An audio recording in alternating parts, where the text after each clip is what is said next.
ஓம் சாய்ராம். நான் சென்னையிலேருந்து சாய் கீர்த்தி பேசுகிறேன். இன்றைக்கி வீடியோவில் பாபா எப்படி நேரில் வந்து எங்கள் அம்மாவுக்கு காட்சி கொடுத்தாரு அப்படின்ற மிராக்கிள் தாங்க பார்க்க போகிறோம். இந்த மிராக்கிளை எங்கள் அம்மாவே சொல்லுவாங்க. ஏன்னா இதை நான் எவ்வளவோ வந்து ரெக்கார்ட் பண்ணி ட்ரை பண்ணேன், எனக்கு அது கரெக்டாக சொல்ல வரல. எங்கள் அம்மா எப்படி பாபான்னு உணர்ந்தாங்க, பாபா எங்கள் அம்மாவுக்கு என்ன பண்ணார், எப்படி அது உணர்த்தினார் அப்படின்றத எங்கள் அம்மாவே சொல்லுவாங்க. இப்போ வாங்க வீடியோக்குள்ளே போகலாம். சென்னையிலேருந்து நான் சாய் கீர்த்தியோட அம்மா பேசுகிறேன். என்னோட வாழ்க்கையில் பாபா எனக்கு எப்படி நேரில் காட்சி கொடுத்தாருங்கிற அனுபவத்தை தான் நான் இப்போ உங்களோட ஷேர் பண்ணிக்க போகிறேன். இது எனக்கு நடந்தது 2015 டிசம்பர் 14. அன்னைக்கு மண்டேங்க. நான் வந்து ஒவ்வொரு தேர்ஸ்டேவும் மயிலாப்பூரில் இருக்க பாபாவை பார்க்கறதுக்கு போவேன். எப்போவுமே அது போகிறது ஒரு வழக்கமாக வச்சுருந்தேன். அன்னைக்கு வந்து மண்டே தான், ஆனாலும் எனக்கு போகணும்னு என் மனசுக்குள்ளே ஒரு உறுத்தல் இருந்துக்கிட்டே இருந்தது. எனக்கு பாபாவை பார்க்கணுங்கிற ஒரு ஆதங்கம் மட்டும் இருந்தது. ஏன்னா என் மனசு ஃபுல்லாக அப்படி ஒரு வலியும் வேதனையுமா இருந்த ஒரு நேரம் அது. எனக்கு என்னோட வருத்தத்தையோ துக்கத்தையோ யார்கிட்டையும் அப்போ ஷேர் பண்ணிக்கவும் முடியல. இப்போ நமக்கு தோணும் இல்லைங்களா, நமக்கு ரொம்ப தெரிஞ்சவங்க யாராவது ஒருத்தங்க இருந்தாங்கன்னா, நம்ம ஃப்ரெண்ட்ஸோ இல்லை ரிலேட்டிவ்ஸோ, நம்ம கூட பிறந்தவங்க, அம்மா அப்பா, யார்கிட்டையாவது நம்மளோட துக்கத்தையோ சந்தோஷத்தையோ ஷேர் பண்ணிக்கிட்டா நமக்கு கொஞ்சம் ஆறுதல் கிடைக்கும்னு நம்ம நினைப்போம் இல்லைங்களா. அதே மாதிரி அந்த நேரம் எனக்கு எதுவுமே தோணலை. என் மனசுக்கு மயிலாப்பூரில் இருக்க பாபாவை போய் பார்க்கணும், அவர் பாதத்தில் விழணும், அது மட்டும்தான் என்னோட எண்ணமாகவே இருந்தது. கஷ்டம் வரும்போது நம்ம கஷ்டத்தெல்லாம் சரி பண்ணுங்கன்னு சொல்லி நம்ம கடவுள்கிட்ட கேட்போம். அதே மாதிரி தான் நானும், எனக்குள்ள அவ்வளோ கஷ்டங்கள் இருந்தாலும் என் மனசு அன்னைக்கு சொன்ன ஒரே விஷயம், பாபா நீங்க எனக்கு வேணும், அது மட்டும்தான் என் மனசுல இருந்தது. என் கஷ்டத்தெல்லாம் தீர்த்து வைங்கன்னு நான் பாபாவை கேட்கவே இல்லை. என்னோட கஷ்டத்தெல்லாம் மீறி என் கூட நீங்க இருங்க, நான் உங்களை பார்க்கணும், இன்னைக்கு நான் மயிலாப்பூர்ல வந்து உங்க காலில் விழணும், அது மட்டும்தான் என்னோட ஒரே நினப்பா இருந்தது. அன்னைக்கு மயிலாப்பூர் கோயில் போனவங்க எல்லாருக்குமே தெரியுங்க,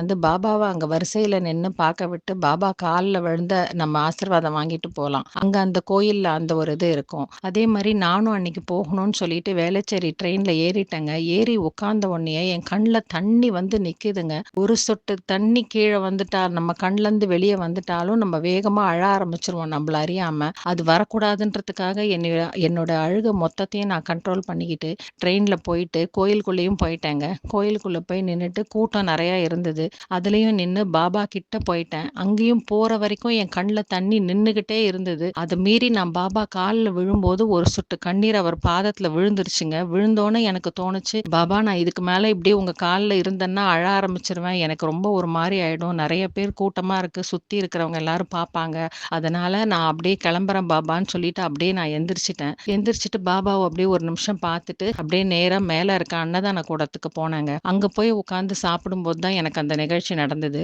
அங்க போய் நான் சாப்பிட்டுட்டு எந்திரிக்கும் போது கையில, இந்த வலது கையில வந்து நான் வந்து சாப்பிட்ட தட்டு வச்சிருக்கேன், என்னோட இடது கையில வந்து பர்ஸும் போனும் வச்சிருந்தேன். நான் அப்படி எந்திரிச்சோன்னே போனும் பர்ஸும், இடது கையில இருக்க போனும் பர்ஸும் கீழே விழுந்துருச்சு. அது விழுந்தோன்னே என்னோட போன் என்னாச்சு, போன் வந்து மூணா உடஞ்சி விழுந்துருச்சுங்க. டாப்பு தனியா, பாட்டம் தனியா, பேட்டரி தனியான்னு எல்லாம் தனித்தனியா விழுந்துருச்சு. பர்ஸு பக்கத்துல விழுந்துருச்சு. என்னால போனை மட்டும்தான் ஒரு லெஃப்ட் ஹேண்ட்ல எடுக்க முடிஞ்சது. நான் அதை அப்படி எடுக்கும்போது பக்கத்துல ஒருத்தர் இருந்து என்னோட பர்ஸை எடுத்து அவர் கையில வச்சுக்கிட்டாரு. அவர் கையில வச்சுக்கிட்டோன்னா எனக்கு என்ன பண்றதுன்னே தெரியல. போனையும் மாட்ட முடியல. வேகமா கையை கழுவிட்டு வந்து அவர் கையில இருக்க பர்ஸை வேகமா நானே வாங்கிக்கிட்டு ரொம்ப நன்றிங்க அப்படின்னோன்னா அவர் சொன்னாரு, பரவாயில்லம்மா இருக்கட்டும் அப்படின்னாரு. என்னால ஒரு கையில பர்ஸை வச்சுக்கிட்டு போனை மாட்ட முடியல. அவர் திருப்பி என் கையில இருந்து பர்ஸை அவரே புடுங்கி வச்சுக்கிட்டாரு. அவர் புடுங்கி வச்சுக்கிட்டோன்னே எனக்கு ரொம்ப ஒரு மாதிரி இருந்தது. யாரோ நம்ம கையில இருந்து பர்ஸை புடுங்கி அதுல இருந்து பணத்தை எடுக்கிறதுக்கு தான் பாக்குறாங்கன்னு சொல்லிட்டு நான் வேகமா போனை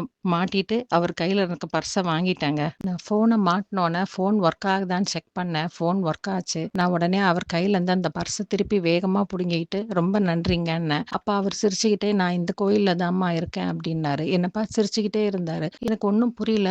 முன்ன பின்ன தெரியாத ஒருத்தர் நம்மளை பார்த்து சிரிச்சுக்கிட்டே இருந்தா நமக்கு ஒரு மாதிரி இருக்கும் இல்லைங்களா. அதனால நான் அங்கிருந்து வேகமா புறப்பட்டுணும்னு சொல்லிட்டு சரின்னு நான் படிக்கட்டு வழியா கீழே இறங்கினேன். 2015லலாம் அந்த கோயில்ல படிக்கட்டு எப்படி இருக்கும்னு பார்த்தீங்கன்னா கொஞ்சம் குறுகலா தான் இருக்கும். ஒருத்தர் ஏறலாம், ஒருத்தர் இறங்கலாம், அப்படிதான் இருக்கும். ரெண்டு பேர் நம்மளை மீறி நம்ம பின்னாடி இருக்கவங்க நம்மளை முந்திக்கிட்டு போகணும் அப்படின்னா நம்மள கொஞ்சம் இடிச்சுக்கிட்டு தாங்க கீழ போணும். அந்த மாரி தான் இருக்கும். அதுல நான் வேகமா ஒரு 4 படி இறங்கிட்டேன். இறங்கும்போது அவர் என் பின்னாடியே வந்தாரு. நம்ம பின்னாடி ஒருத்தர் நம்மள வேகமா ஃபாலோ பண்றாரு அப்படின்னா, படிக்கட்டுல இறங்கும்போது நமக்கு தெரியும் இல்லைங்களா? அதே மாரி அவரும் வேகமா என் பின்னாடி இறங்குனாரு. எனக்கு இன்னும் கொஞ்சம் பயமா இருந்தது. ஐயோ! யாரோ நம்மள தொரத்திக்கிட்டே வராங்க. யாருன்னே தெரியலையே அப்படின்னு சொல்லிட்டு, நான் திருப்பி இன்னும் வேகமா கீழ இறங்குறேங்க. இறங்கிட்டு கடைசி படிக்கட்டு கிட்ட வரும்போது பார்க்குறேன், அவரு எனக்கு முன்னாடி இறங்கி கீழ நின்னுட்டுருந்தாரு. அப்பயுமே அது ஒரு நிமிஷம் ஒண்ணும் புரியல. பின்னாடி தானே வந்துகிட்டு இருந்தாரு. இப்ப எப்படி நமக்கு முன்னாடி இருக்கிறாரு? நம்மள இடிச்சுட்டோம். அவர் கீழ போலயே நம்மள முந்திக்கிட்டு. அப்ப அப்படின்னு நான் பார்த்துட்டு அப்பயும் பார்க்குறேன், அவர் என்ன சிரிச்சுக்கிட்டே என்ன பார்த்து, "நான் இந்த கோயில்ல தாம்மா இருக்கேன்" அப்படின்னாரு. எனக்கு இன்னும் பயம் வந்துச்சு. நம்ம பேசாம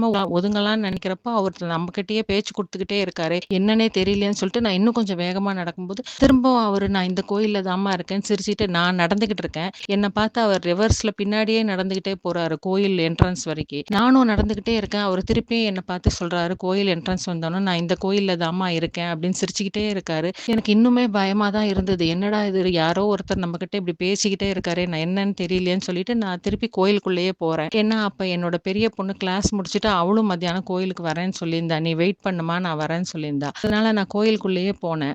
அவர் கோயிலுக்கு வெளியில காம்பவுண்ட் வால் கிட்ட இப்படி வந்தாரு. வந்தோனே அவரு இப்படி வந்தோனே நான் கோயிலுக்குள்ள போறேன். போயிட்டு ஒரு 2, 3 செகண்ட்ல இப்படி திரும்பி பார்க்குறேன். அவரு காம்பவுண்ட் வால் கிட்ட வந்தவர அதுக்கப்புறம் ஆளையே காணோம். ஏன் அவர நான் அப்படி நோட்டீஸ் பண்ணேன் அப்படின்னா, அவர் நல்ல ஹைட்டா இருந்தாருங்க. எனக்கு இன்னுமே அந்த முகம் நல்லா ஞாபகம் இருக்கு. 10 வருஷம் ஆகுது நான் அவர பார்த்து. எனக்கு இன்னுமே நல்லா ஞாபகம் இருக்கு. ஒரு ஒல்லியான உருவம் தான். ஹைட்டா இருந்தாரு. கைலி கட்டியிருந்தாரு. வயசு பார்த்தீங்கன்னா, எப்படியும் ஒரு 60 வயசுக்கு மேல இருக்கும் அப்பயே. ஆனா அந்த சிரிப்புல மட்டும் அப்படி ஒரு இளமைய நான் பார்த்தேன். அவர் முகத்துல ஒரு தேஜஸான ஒரு சிரிப்ப பார்த்தேன். அதனால தான் எனக்கு ஞாபகம் இருக்கு இன்னமும் அவரோட ஃபேஸு. நான் அவர அப்படி திரும்பி பார்த்தோன்னே, அவர காணோன்னோனே எனக்கு அப்பாடி! அவர் போயிட்டாரு. நம்ம கோயிலுக்குள்ள போய் பொண்ணுக்காக வெயிட் பண்ணலான்னு சொல்லி திருப்பி நான் போய் பாபா சந்நிதி முன்னாடியே நின்னுட்டு இருந்தேன். என் பெரிய பொண்ணும் வந்தா.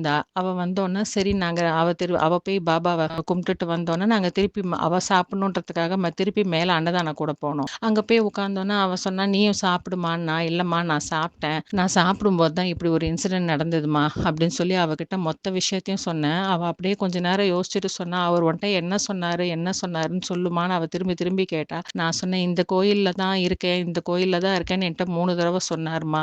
முதல்ல நான் இந்த கோயில்ல இருக்கேன் இருக்கேன்னு சொன்னாரு. எனக்கு புரியலம்மா. திரும்ப திரும்ப அதே தான் சொல்லிட்டு இருந்தாரு. வேற எதுவுமே அவர் என்ட்ட பேசல." அப்படின்னு சொன்னப்ப அவ ஒரு நிமிஷம் அப்படியே யோசிச்சுட்டு சொன்னா, "இந்த கோயில்ல தான் இருக்கேன் இருக்கேன்னு சொல்லியிருக்காரே உனக்கு புரியலையாம்மா? இந்த கோயில்ல யாரும்மா இருக்கா? இது பாபா கோயில்ம்மா. பாபா தாம்மா உன் முன்னாடி அப்படி வந்திருக்காரு."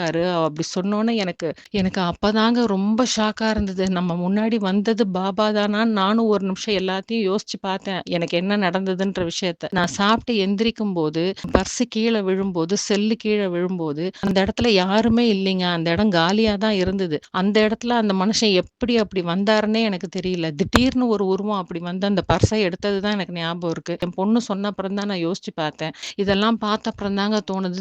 அப்புறம் படிக்கட்டுல எனக்கு முன்னாடி அவர் கீழ போய் நின்னுட்டு இருந்தது. இதெல்லாம் யோசிச்சு பார்த்தப்ப தான் எனக்கு தோணுச்சு, வந்தது பாபா தானா? நான் பாபாவ என் கண்ணு முன்னாடி நான் நெனச்ச நெனப்பு என்னோட ஒரே எண்ணம் அதுதான். நான் உங்கள பார்க்கணும். நீங்க வேணும், நீங்க வேணும். இன்னைக்கு எனக்கு நீங்க வேணும் சாய். இது மட்டும் தான் நான் கேட்டுட்டு போனேன். என் கஷ்டத்த தீர்த்து வைங்க, என் பிரச்சனைய தீர்த்து வைங்க. அது எதையுமே நான் கேட்கலைங்க. பாபா நீங்க எனக்கு வேணும். அது மட்டும் தான் அன்னைக்கு கேட்டுட்டு போனேன். அதனால தான் இன்னைக்கு பாபா அந்த ரூபத்துல எனக்காக காட்சி குடுத்துருக்காருங்கிறதே எனக்கு புரிஞ்சுக்கிறதுக்கு கொஞ்சம் நேரம் ஆயிடுச்சுங்க. என் பொண்ணு சொன்னதுக்கு அப்புறம் தான் நானே அத ரியலைஸ் பண்ணேன். பாபா எதிர்பார்க்கிற ஒரு விஷயம் அதான். பிரச்சனை உனக்கு வருது. அப்ப நீ என்ன எதிர்பார்க்கிறியா? இல்ல பிரச்சனைக்கு சொல்யூஷன் மட்டும் உனக்கு வேணுமா? அது மட்டும் தான் அவர் கேட்கிறாரு. நம்ம அந்த பாபா கிட்ட அந்த நம்பிக்கையும், பொறுமையும் அதுக்கு தாங்க குடுக்கணும். அவர் மேல இருக்க பக்திங்கிறது, பாபா நீங்க எனக்கு வேணும் அப்படின்றத மட்டும் நாம சொல்லணும். அத சொன்னோம்னா, அவரே நமக்கு நேர்லயே காட்சி குடுப்பாருங்க. 10 வருஷம் ஆயிடுச்சு.